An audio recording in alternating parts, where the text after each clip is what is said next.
Nerdbots.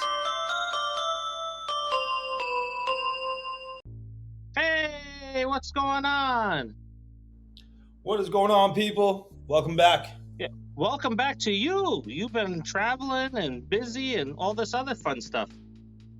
Yeah. As you can tell, if I move this way, in my fancy hotel room, guys, as always. Just traveling a lot, but been moving some things here and there. So video stuff should be in shortly. I'm actually just came back from vacation, did a bunch of filming on my cruise, so gonna do a little snippet reel of that. And not only that, I'm working on my end of the year demo for everything that I've done this year that you guys have not seen, like weddings, music videos, all this stuff that I shot that I haven't put on my channel or anything else.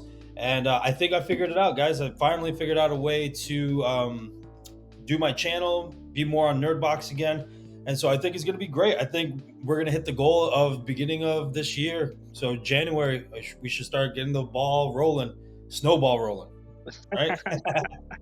Now you're just showing off. Gonna be throwing together a highlight reel and all this other stuff. Oh yeah, got to, right? Yeah. This is our third annual Christmas 5 Things. Now the first one started out with a very special guest like we have today.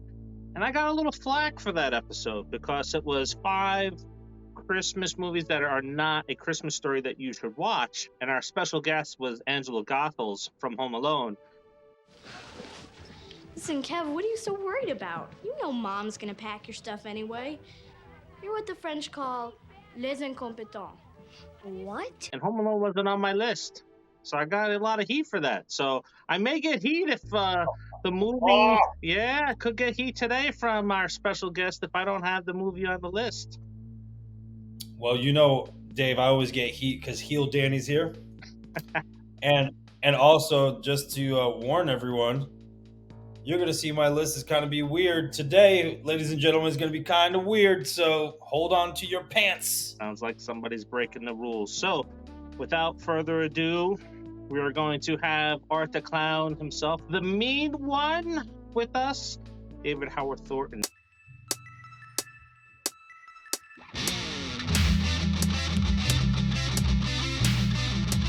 I am inevitable.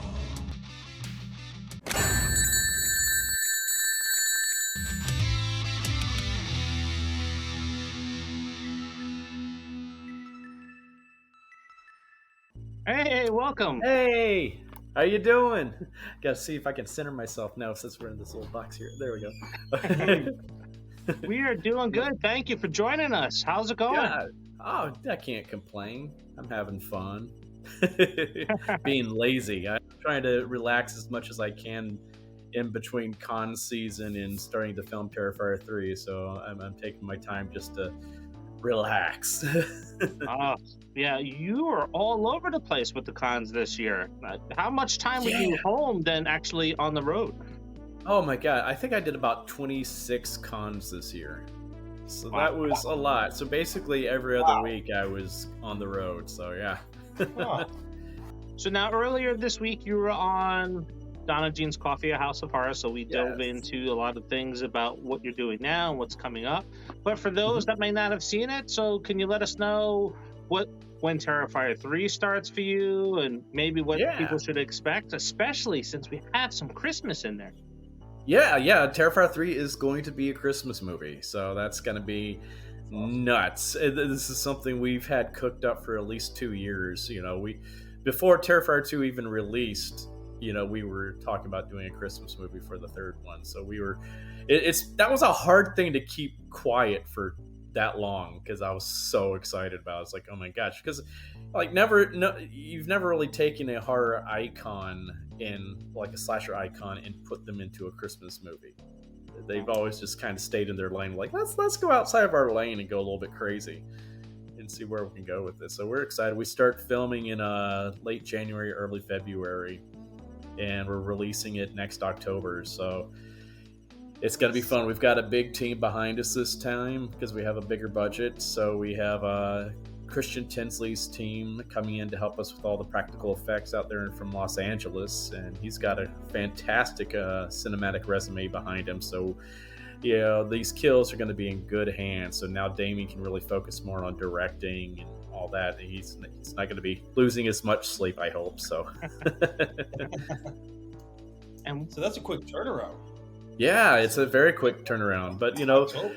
yeah, we're doing the Hollywood turnaround because the next Saw movie's coming out this next year too. It's like how they've been getting, like the last 2 Scream movies have come out like boom boom within like a year of each other. So it's like we might as well start trying to do that too. That's what happens when you get a bigger budget. You can get a team behind you to help you with things and stuff. Damien having to do all that himself. Alrighty, so let's dive into our list today. It is going to be the 5 guilty pleasure Christmas horror holiday movies that people don't like that we do and you should check out. Now, how it works, if this is the first time you're tuning in, we go from 5 to 1. We start with our guests. So, David, you are up. Now, I'm going to preface this by saying, like, maybe mine aren't necessarily ones that people don't like. These are just the ones I like the most. So, but some of them might be ones people don't necessarily consider a Christmas movie as well, but I'm like, screw them. I think it is. My first one, my number 5, is probably a lesser known movie, Christmas Horror Stories. It's a wonderful anthology film, and I just what I really liked about it was how basically all the stories were connected in their own way, kind of like how Trick or Treat was. But the twist they had in there with Santa Claus was really well done too. Yes, that is a great Christmas horror film, great anthology, and like you said, Shatner just guiding you through he was hilarious in his own right, outside of the story as well. Oh, very much so. I'm almost afraid, when I reveal my 5 movies, man, you're gonna think my movie tastes are horrible because I like these movies and they really are bad. That is okay, that's everybody. But that's the thing, everybody has their own things they like. There's some things that I love that other people hate. There's some things other people love that I can't stand. So it's all subjective. Yeah. If you haven't seen A Christmas Horror Story, all I'm going to say is Zombie Elves at the North Pole. It's classic. That was awesome. So, I'm glad that he said it was subjective because Dave's taste is horrible. So, I'm kidding. No, but my list is going to be a little different. I had to break some rules. Didn't watch a lot of Christmas horror movies. However, I do have it. So I'm going to do from my favorite being number 5 on the bottom to the worst all the way to top. That's how I'm going to do it. So cool. My number 5 is my favorite Christmas movie of all time for Christmas horror. A lot of people love it. However, a lot of people don't consider it a Christmas movie. And I was like, it is. And it's Gremlins.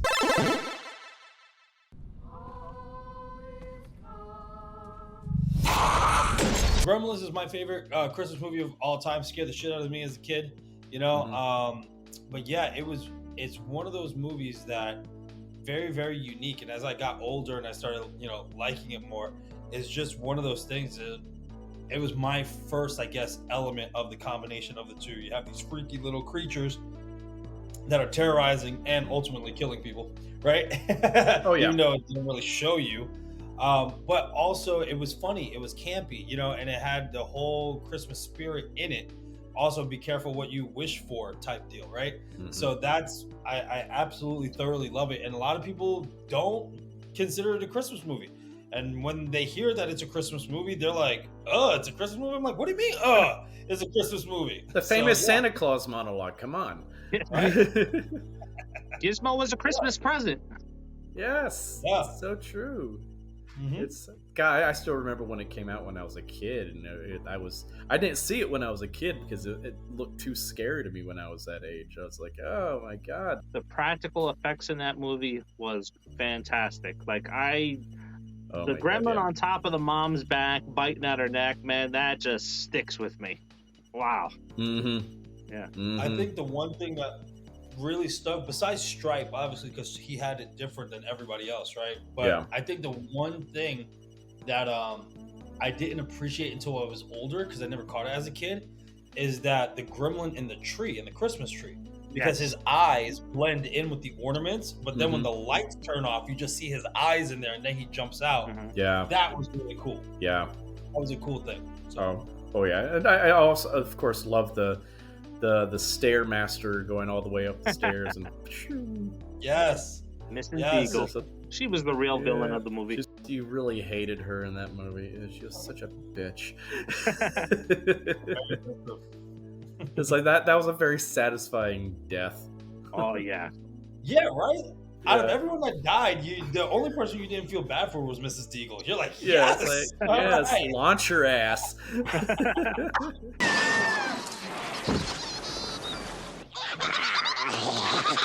So my list, I looked at these movies and then I got the Rotten Tomatoes score. So only one movie on my list is not under 20% Rotten Tomatoes. Now, depending on what you think of Rotten Tomatoes, you may agree with them, you may not. But my first one is a slasher movie. It comes in at 12%.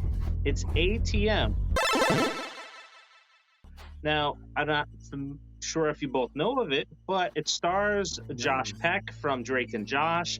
And it's after a holiday party, and you have him, a girl that he's interested in, and then some jerk. They head out and they stop at an ATM, and then there's a slasher that shows up and is stalking them while they're inside an ATM booth. But the movie is done really well. They play into the elements because it is sub temperatures where they're at, and they think they were just running into the ATM booth and getting out of there real quickly, but it turns out they don't, and they don't even have coats on, so they start to deal with the weather and the elements. It's well done. I was shocked to see it at 12%. My number 4 I saw it. It came out last year and I really enjoyed it. I saw it the day after Christmas. It was Violent Night. I had so much fun. I had to watch it again when I was on the plane earlier this year because I was like, God, that was such a fun movie. It was just great. It had some great kills in it too, especially the chimney kill. I was like, oh, that was great. That was cool. But yeah, I just loved it. I loved it. I love that movie. Even though Gremlins is like I said, my top, Violent Night is when I saw it. I even made a Facebook post. I said, this is my new favorite Christmas movie of all time. Like, I haven't had, and obviously involving Santa, not like creatures or whatever, but like, we never had a movie like that. No. Like you said, the great twist on his origin, right? Of how, he hated everything about how they portrayed him and yada yada, and seeing that Santa was a warrior. Yeah, oh my gosh. And like you said, fun, funny, a lot of action, a lot of gore. I thought really, really well done, just like you said. I love that movie. Yeah. Hands down. It didn't make my list, but I love that movie. Yeah. Yeah. Christmas tree star to the eye. That was amazing. Krampus is number 4 for me. It's not amazing and it's not terrible. I felt like a good middle zone that was there. There's some stuff I absolutely love and some stuff that I absolutely hate. I love the fact that the elves had all the literal folklore masked of what the Krampus looks like in the history books and stuff like that. Love the side characters like the gingerbread and then the toys coming to life. Reminded me of a bunch of different movies and whatnot. I think it was great homage to it. I love the fact that you have this family that the mom comes from like, oh yeah, I'm basically she was trailer park, but now she's not. Her whole family is trailer park, so everyone has guns. But my favorite thing I have to say about that movie was the twist at the end, because spoiler alert for anyone that hasn't seen it, is that when they pulled he wakes up in bed, I was like, I can't believe they're copping out like that. When he dropped him, I was like, I can't believe they're copping out like that. Please don't do that. And then when everyone realized that, oh snap, this actually happened, and they're trapped in one of his snow globes, loved it. I thought that was a great twist. Yeah. So, I forgot to add that one to my list. I'm like, ah, damn it. Oh well. That it was like, oh, that I would put that as my number 5, but now okay, never mind. I don't know why I forgot to put that one on there. Dang it. Yeah, I have a love-hate relationship with that one. I think it's because I was disappointed in the Krampus. Like, I got a really good Krampus in A Christmas Horror Story, and then I got this Krampus, and I was like, man, he should have been. He was big, you know, he was imposing, but he just wasn't scary enough for me. So, it's not making my list. Yeah. I wouldn't put it on my list of favorites to watch. I get around to watching it every year. It's okay if I miss it. It's all right. So we're going from 12% to 16%. Jack Frost. Not the one with Michael Keaton. Oh yeah. Oh, the one with Michael Keaton? No, not Karen. the one with Michael Keaton. Oh, I thought you said it. I was like, wait, what? No. Totally different Jack Frost. Oh, And my you know God. there were some parents that grabbed the wrong Jack Frost and put that in. They're like, oh. This may actually be the worst movie that's on my list. It's just bad, but it's so enjoyable because of how bad and campy it is. And sometimes when you're watching a horror movie, you have to have a campy B or C rated horror film. And this one hits on all levels. The original Black Christmas. I really enjoyed it. I thought it's very well done. The character of Billy's creepy as anything. That whole twist at the end where you think it's the boyfriend, and it's like, oh no, that wasn't. That was just some guy just hiding up, and you really don't know who that was. I'm like, God, that's creepy. But at the same time, I was like, I was pondering earlier today, how did her boyfriend know that she was in that basement? I'm like, how would he just all suddenly just assume that she's hiding down there in this basement? I was like, I totally see why she believed it was him, because there was no clue that she would have been down there to her boyfriend unless he was the killer. Yeah, I think it's underappreciated. Like, everybody talks about Halloween from the 70s. It's one that I like to watch every year, but I have to put space in between watching it every few years because, you know, the phone calls alone are just like, oh, man, I feel dirty watching this movie and listening to what this guy is talking to everybody. Oh, it's just like those phone calls are like, what the hell? Yep. What the hell? And of course they had the trope of like, you know, the cops like get out of the house. She's like, I'm going to go exploring. I'm like, you idiot. Like, get the fuck out. Even the cops are like, what's wrong with you? I was like, thank you. Breaking rules. So number 3, because it's burned in my memory as a child. It's the Christmas special from Tales from the Crypt. Ooh. Oh. Yeah, so my mother used to torture me watching Tales from the Crypt whenever I was bad. Hated it. Used to scare the bejeebus out of me, the Crypt Keeper. And I remember that the one Tales from the Crypt episode that I remember burned in my head, besides a couple other ones, was Christmas special with the Killer Santa. And that one is a guilty pleasure because it's a traumatic PTSD pleasure. Like, I can probably watch it now and be like, oh yeah, I remember, and then start crying in the corner after that, you know? But yeah, it was a really good memory of mine. So that would be my number 3. So, you know, Tales from the Crypt, now when you watch it, it's very campy, you know what I mean, and whatnot. But yeah, it was definitely one that, one, scared the living daylights out of me, and 2, the very first time I saw Killer Santa. So there we go. Works for me. Yeah, that's a good Killer Santa. It's the newest release for Christmas movies that is out there. It's also the highest rated at 54% on Rotten Tomatoes. It's A Wonderful Knife. I enjoyed it. I was very happy with the film. It came out, and it's a Wonderful Life, but it's a slasher film, and I think they kind of beat Scream to having an all white robed character, you know, hunting people and killing people.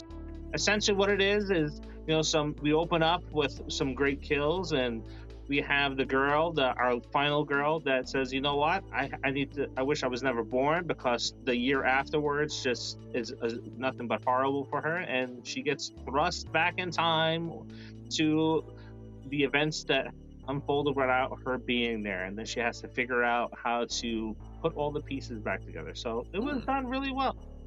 I'm gonna have to watch it. It's A Wonderful Night. A Wonderful Knife. Knife. Yep. Oh, that's great. Okay, I'm gonna Yep. have to watch that tonight then. I had a thought earlier. I was like, why haven't they done a horror version of this? And like, in a way, this was kind of a horror version of it. And it's Scrooged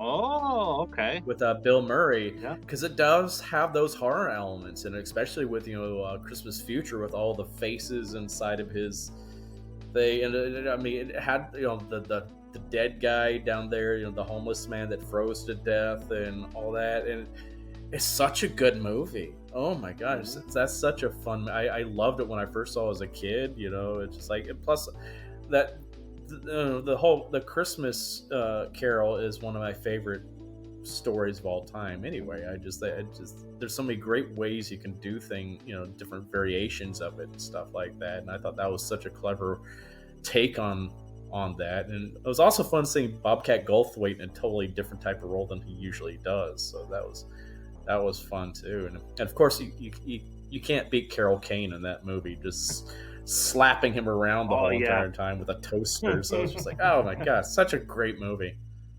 Yeah, it is. That's a great pick. I don't want to sidetrack us too much from it, but that reminds me of the Albert Finney Scrooge, which is a musical. Now, I don't really care for musicals. There's 5 on my list that I really like, and South Park is one of them. But funny story about Scrooge is he ends up in actual hell, and they show it. And when my sons were young, I used to tell them, it's like, hey, see, you bad, you lie, you're getting a chain added to your link, and these guys are going to find you. That's good. It's good. Oh, it's so But yeah, Scrooge is great. Bill Murray in that movie is phenomenal. I like the twist on it. It's different from the 300 other Christmas Carol movies that are out there, so it makes it very entertaining. Yeah. Number 2, Dave, you already mentioned it, but it was too high up in my list, is Jack Frost. Ah, all right. So, just like we explained earlier, kids, is that some kids accidentally got the wrong Jack Frost in Blockbuster. And that was one of them. And I was one of those guys. Whoopsie. And so, oops. And so definitely was one that I was just like, this is not Jack Frost. And all the stuff that we said about the shower scene and the carrot and all this other jazz, oh my god, it was just it was funny because even as a kid, I wasn't scared of it, right? But it was a lot of questionable stuff in that movie that I'm glad went over my head until I'm older, and I'm like, yikes, right? Yeah. And then the one thing that burned in my memory too is actually when he falls into the antifreeze. Yes. He falls in the antifreeze, it comes out, it's all bloody. I'm like, damn, dude. It reminded me of what's that one movie that got remade? Is it The Witches? Yes. Right? Mm-hmm. Yes. Oh my god, when she turned into the giant rat in the original, and just like that was just up. God, that movie was freaky. That man, they went hard in the 80s with trying to scare the crap out of kids in kid movies. It's just like, my god.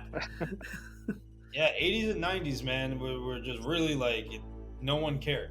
No one cared anymore. It's like, we are not going to sugarcoat things for kids. We're going to scare the shit out of them. Oh, yeah. Yep. Killer Dolls, Chucky, and all this jazz, Puppet Master. It's fine. Well, what's the worst that could happen, huh? Well, I am going with a similar pick that David went with. I'm going with Black Christmas, which from 2006 has a 14% Rotten Tomatoes score. And man, is that movie campy and bad. In fact, I remember buying that at Best Buy, and the cashier's like, what are you getting? It's like, well, I can't have Christmas without Black Christmas. And the person's like, you're disturbed. It's like, the movie's just great. And it's so bad it's great. You have this Billy in this movie is jaundiced, so he's yellow throughout the entire film, and there's some disturbing scenes in it, and there's some really good kills in it. But it's a good movie. It's a good movie if you like campy horror movies. It's a nice throwback to what the 80s did put out, like we were just talking about. I got it. Who is in my house tonight? Cool. Okay, my number 1, I would say when this one first came out, it wasn't popular at all. It was, I think I was telling everybody to go see this movie, and people are like, oh, no, that looks like stupid. It looks kid-like. No.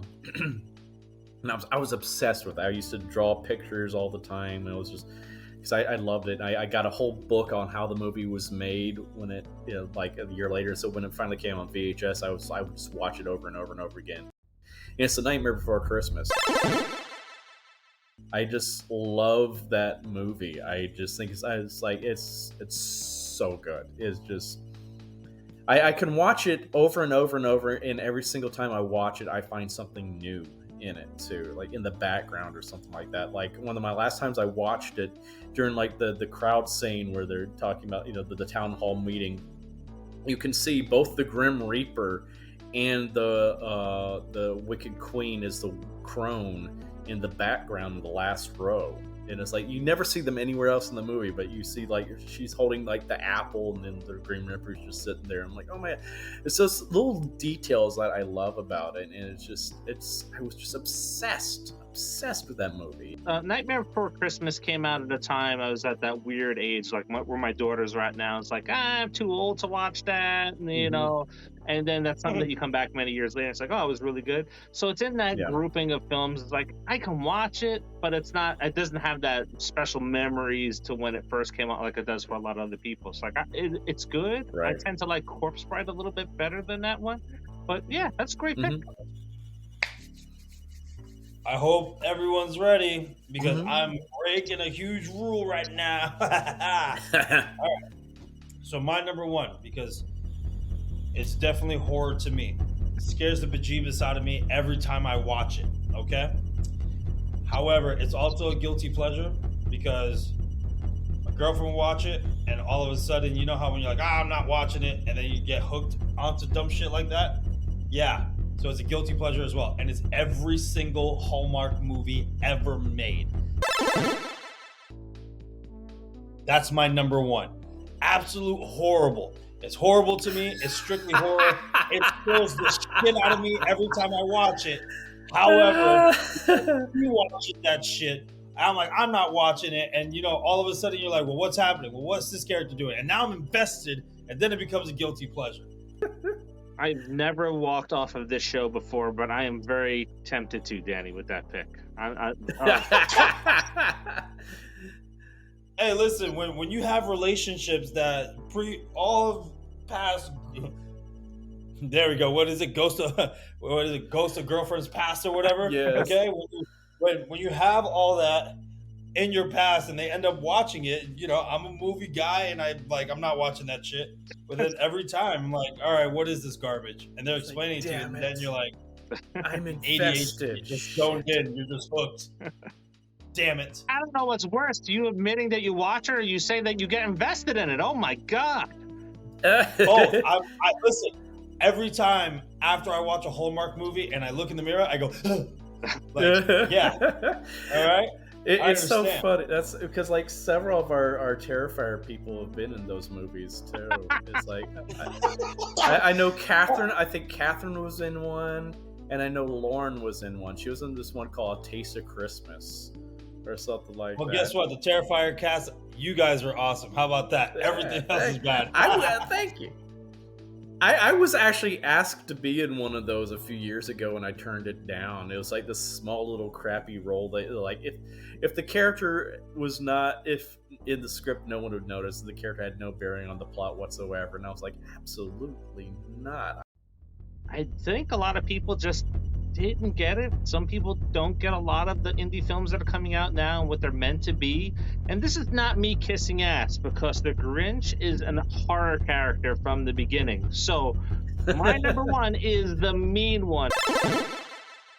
It is going to be in my annual rotation, not because David Howard Thornton is a guest, because it's funny, it's entertaining. Seeing all the Santa Clauses get slaughtered in that movie was great. So if you don't like Christmas, this is going to be one where you enjoy everything of it. But the characters, other than the mean one, were all great too. Like, I was laughing at the right points in that movie. And, I think the worst thing I saw about it is like somebody's like, oh, well, the blood kind of looks CGI, blah, blah, blah. It's an independent horror film. Did you know what Yeah. you were watching when you're going to see it? Come on. That was part of the joke too. Exactly. Because we're like, we don't have the budget to have that kind of practical effects and stuff like that. So like, yeah, let's just do the crazy CG blood, and it's like, yeah, that's what it is.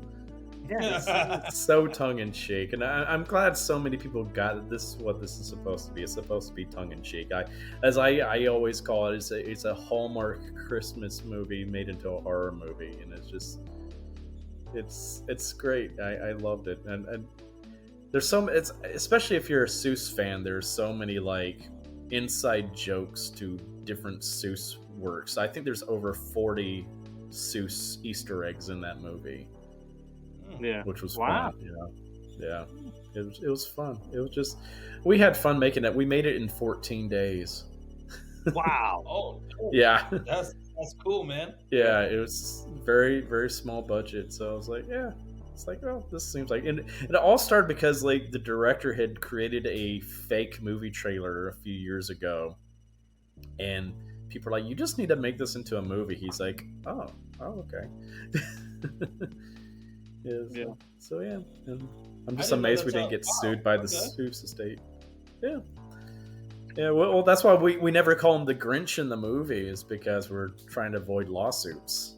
We're just like, yeah, we don't want Seuss coming down on us, so we'll just make that an ongoing joke. Anytime someone's about to say his name, something else happens. And Yep.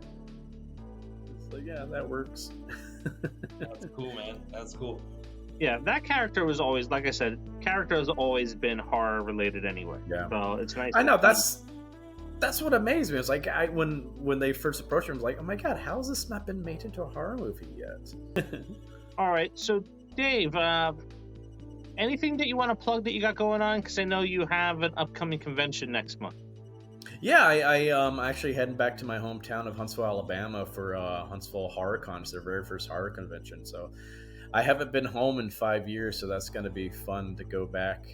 You know, who knows how that's going to go? You know, but I'm excited. I look as a free trip home, and you know, a chance to like interact with everybody from back home in a different way than I normally would have. So that's going to be cool.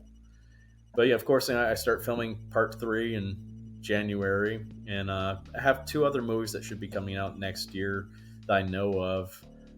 One's called The Dead Place, and the other one is called Stream, which, you know, they've released a teaser trailer for that one already, and we've got a lot of horror alumni in that movie too, so that's going to be a really cool one. And I recently shot another movie in LA, just a small cameo role. They wanted me to play the lead originally, but I just did not have time in my schedule to, you know, dedicate myself to that script, because I was middle of just, you know, doing pre-production work for Terrifier 3 and all that kind of stuff. But it's a fun little role, but I can't say more about it yet because it hasn't been officially announced yet. But so that I'm thinking is going to be coming out next year too. Yes. All right, Danny, what do you got going on, and do you want to take us out? Yeah, sure. So everyone, like I said, just make sure that you go ahead and subscribe to my personal channel, The Danny Vega Show. I do a bunch of movie reviews, and not only that, I'm making my triumphant comeback in the beginning of this year coming up. So even though through all the traveling of my normal job, kind of figured out a routine of how to get stuff done, how to get filming and editing done. So it's going to be a blast, you know. Going to go ahead and be more episodes here at Nerdbox and also on my personal channel. So please stay tuned and check it out. And also, like I said earlier in the episode, I'm going to have my end of the year demo reel. So everything that I've done this past year, filming wise, editing wise, is going to be out. So I know a lot of you have been like, where have you been? What have you been doing? Have you been filming? Yes, I have, for different clientele in the music industry and whatnot. So I can't wait to show you all what I've got for this past year. Even some clips of my indie Scream film is going to be in it. So you guys will have an exclusive sneak peek because, believe it or not, I guess, I don't know, hopefully my production partner doesn't get too upset at me, but we decided to officially reboot the entire thing. So keeping the same script, however, we're going to update the cast. We're going to try to do some GoFundMes and crowd stuff. So whatever we can do to build a budget that way, like how David said, is hey, now everyone is on a schedule instead of getting caught up in their personal lives. That way everyone can get paid, everyone's on this project, and we can actually deliver a fan film of Scream the way we think is going to rock your socks and be a one of a kind. So we were doing Scream with a little bit of a twist. Can't mention what it is and not giving hints until that poster comes out. David is really good at Easter eggs, as you guys know here on Nerdbox. So maybe he can figure it out when he sees the official poster when it comes out. Ooh. So yeah, super excited. Like I said, that's in the works. So I will make the official announcement if that officially is going to be greenlit or not, if we're just going to can it. But as of right now, it's in the works of being rebooted. So yeah. Great. Cool. Yeah. Alrighty. Well, everybody, don't forget to do those fun little things like subscribe, share this around, and have a happy holiday no matter what you celebrate. See ya. Woohoo!